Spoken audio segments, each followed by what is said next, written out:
Fears to Fathom Ironbark Lookout is widely regarded as the best Fears to Fathom episode, and I always wondered why, like, what makes it so good? And then I finally played the full game. So today we're gonna go ahead and go through the whole game, look at the little details and all that, and figure this out. So nonetheless, ladies and gentlemen, I'm your host Kelp, and you already know the drill. Go ahead, grab you a kelp shake. This time I'm thinking, what y'all want? What snack y'all want? Let me know down in the comments. I'll wait. You made your mind up? Oh, you want some Cheetos? Why would you pick that? Nonetheless, man, turn the lights off and let's get it. In Ironbark Lookout, you play as then 24-year-old Jack Nelson. He had a small job as a park ranger in a state park, and he was recently transferred to a different outpost, which of course is Ironbark, which for him wasn't a big deal because he just bought himself a new RV. You know, he liked traveling and stuff, so, you know, he didn't mind it. I don't know why, but I really like the little driving parts in Fears to Fathom games. Just looking at the scenery, it's something you didn't expect whenever you first played Fears to Fathom. You're like, oh shoot, you can drive in this game? It's something like that. Like, it's kind of cool, I ain't gonna lie. As you're driving, you get a text from your sister Kayla, and she tells you about this little diner spot. So of course you go ahead and you make a stop. Dang, go ahead and you stop there, go ahead and grab you a bite to eat. I had to take a quick look around the RV, and it looks nice, bro. Real, the detail is there. It's always there in these games. Love it. First thing I saw was this dude when I got out. Bro, the burger can't be that good. No, I'm lying, bro. I would have been tearing that burger up. As you talk to this guy though, he tells you an occurrence about 3 kids going missing at Ironbark, and like rumors about some weird creature getting them, how people go missing there and they don't come back, just a whole lot of weird stuff, of course. What else is new? Nonetheless, you walk into the diner and it's homey in there, bro. Like, it's cozy. This dude, if you don't get your Chewbacca, but you go ahead, you can kind of talk to everybody in there, which I love too. You can talk to pretty much any NPC in the game, like, and this goes for every Fears to Fathom game. You can talk to like everybody, which that's one big thing that really sets Fears to Fathom apart from other indie horror games. They let you talk to everybody you come in contact with, which is really cool. Which a lot of games, they don't allow that. Even if they do have NPCs walking around, you can't interact with them in any way. So it's really cool that you can like pretty much talk to anybody you come in contact with in Fears to Fathom games. Now this guy right here, Silas, yeah, this is important, bro. You walk up to him and you can see he has this freaking shovel in his freaking cultist outfit, which in my first ever playthrough I never noticed that. And he kind of just stares at you. You try to talk to him, he doesn't say nothing back. So yeah, freak you. Anyways though, I go ahead and sit down, and you know me, I'll order the burger and the fries, bro. And I was kind of contemplating between the slush and the Coke, but I went ahead with the large Coke. The waitress brings our food out, we go ahead and tear that up, and we were feeling generous, so we give her a 50% tip, bro. I would not be able to do that in real life. When she went to get your check though, Silas went into the bathroom, and after you pay, the screen, you know, it kind of, there's a black cut in the screen, and he's gone. Everything, he's out the bathroom, he's gone out the store, out the diner.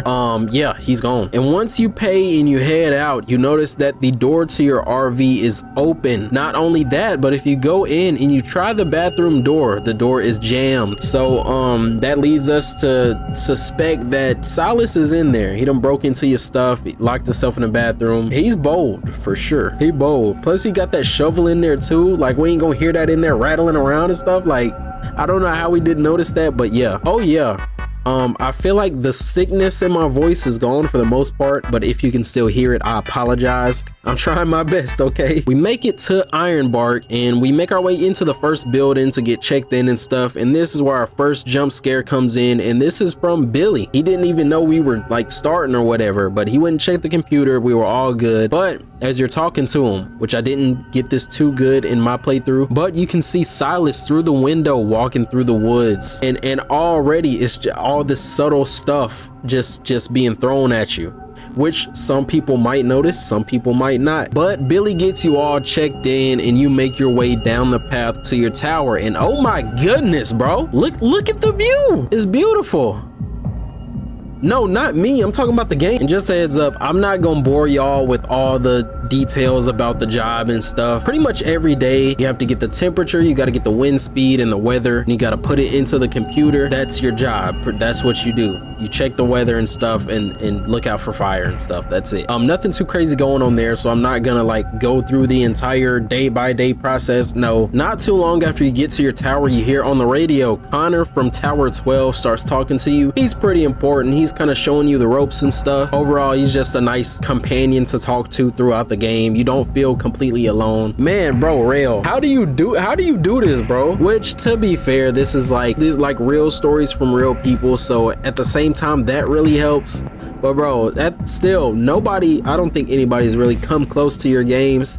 Just giving you your flowers, you know, that's all. But first I had to play this little zombie game on the computer. Oh, another thing I really love about this game, bro, and Fears to Fathom in general, on the computer you have these different videos. They have your little training video, and then there's a flash drive with just random stuff on it. And like, I'm gonna just let y'all like watch a few seconds of one of these. Just watch. Everyone's been wondering, how's the marriage with the wife?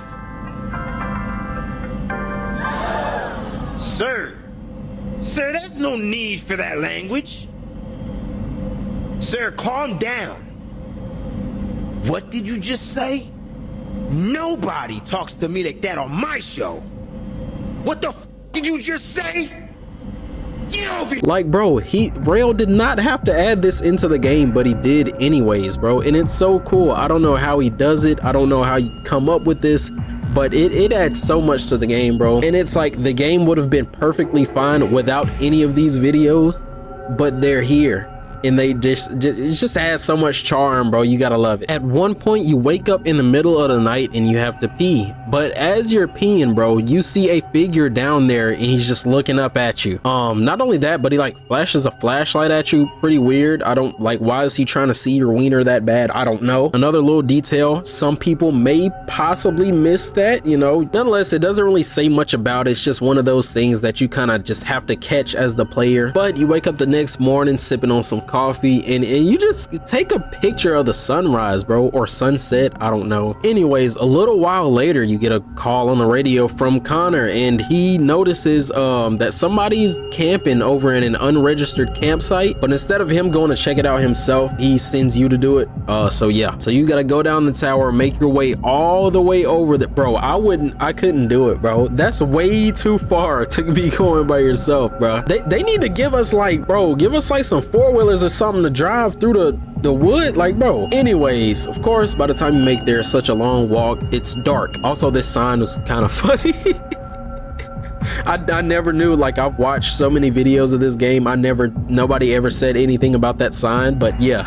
But as you get close to the campsite, you hear a scream, but nobody's there. You check it out, you put the fire out, you call out for people, nobody answers, so you just go ahead and get up out of there, which is what I would have did too. As soon as I heard the scream, I would have got up out of there, straight back to the tower. Before you head to bed though, you make this little delicious pizza lasagna recipe that your sister Kayla put you on.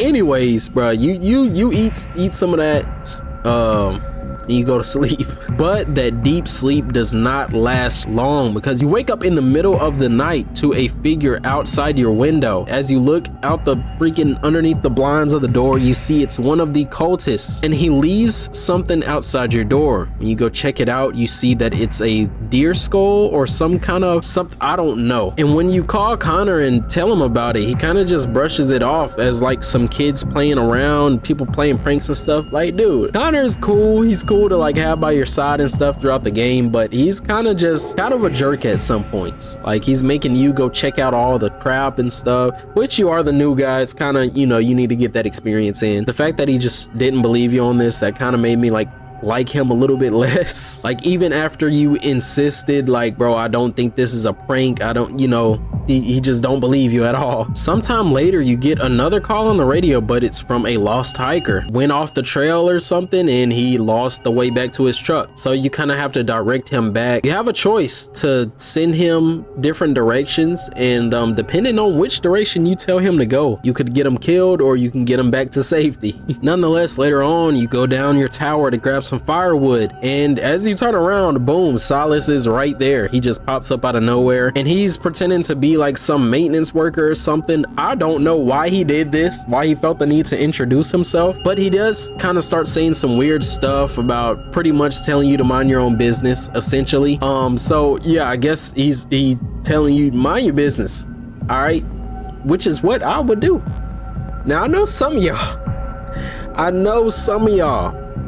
y'all like getting into some stuff and cut it out. I'm talking to you. Yes, you. I'm talking to you. I'm not even talking to the camera no more. It's you. Anyways, you kind of just dismiss Silas, but when you bring him up to Connor, he doesn't know who that is. So that's when you figure out that that was a lie. But of course, he still doesn't believe you. He thinks it's somebody playing a prank. He doesn't believe that anything weird is going on at all. All these things happen that only you know about, and everybody around you is just kind of oblivious, because it doesn't give you the sense that you're completely alone. But it's like, bro, why would nobody believe me? That type of thing. Like it gives you just a different feeling from a lot of games. Nonetheless, later on you get a call from Connor, and it's another fire in an unregistered site, I believe. But when you go get your binoculars to check it out, you see the cult itself, and they're performing some ritual, sacrificing somebody. I don't know what they're doing. This is your first time seeing them, so what do? You decide to take a picture. You missed out on taking pictures of everything else you done seen, so you go ahead and take a picture of them. But they see the flash from the freaking camera, bro. They come straight for your tower. They come straight for the tower, and it's terrifying, bro, because you don't have time to go down. He's gonna be there by the time you get to the ground, so you have no choice but to hide under the bed as he breaks in. When the cultist doesn't find you inside the tower, he makes his way kind of around the little balcony area, so you decide to take that time to make a run for it. But I guess we're not fast enough, because once we get to the end, what you're supposed to do is hide in the little porta potty. But you get in the porta potty and you wait it out a little bit, and as he goes out to the little shed or supply shed or whatever, you make a run down the path. And this music is just...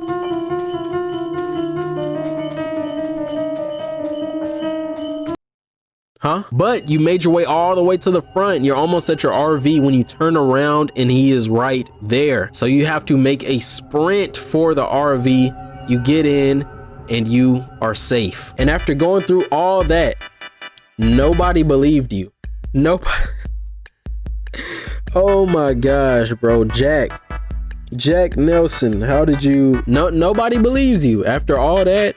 Even when you had pictures, but I'm guessing you left the camera. You trying to run for your life. You're not really thinking about grabbing your stuff. So yeah, man, at least you made it out. No, yeah, I can see why Ironbark is a lot of people's best Fears to Fathom episode. It's nice. It's nice for real. If you made it to the end of the video, go ahead and comment down below what's your favorite Fears to Fathom episode. I think mine is Norwood Hitchhike. I really love that one. That one was wild, bro. Holly, I don't know how she survived that. That one was insane. But yeah, man, we're still waiting on Scratch Creek, the start of chapter 2 of Fears to Fathom. I'm excited, bro. It's gonna be co-op, so get your friends, bro. Let your friends know. Yeah, you don't want to miss out on that one. I know it's gonna be a banger. Nonetheless, man, if you made it to the end, go ahead and finish up that kelp shake. Finish up them Cheetos that y'all asked for. You asked for it, not me. Go ahead and finish it up.